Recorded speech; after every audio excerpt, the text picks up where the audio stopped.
نحمدہ و نصلی علی رسولہ الکریم اما بعد۔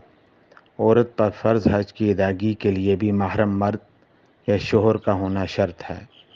محرم کے بغیر شرعی سفر کرنا جو کہ 78 کلومیٹر ہے ناجائز ہے، خواہ عورت جوان ہو یا بوڑھی۔ اگر کوئی عورت مالدار ہے لیکن اس کا شوہر یا کوئی محرم نہیں یا محرم موجود ہے مگر عورت اس کے خراجات برداشت نہیں کر سکتی تو اسے چاہیے کہ وہ انتظار کرے تاکہ کہ محرم کا بندوبست ہو جائے یا محرم کے خراجات کا انتظام ہو جائے۔ اگر تا حیات محرم دستیاب نہ ہو سکے تو حج کی وصیت کر جائے۔ اس کے باوجود اگر کوئی عورت عمرہ اور حج محرم کے بغیر ادا کرتی ہے تو وہ کراہیت تحریمی کے ساتھ ادا ہو جائے گا اور محرم کے بغیر سفر کرنے کا گناہ ہوگا۔ واللہ اعلم بالصواب۔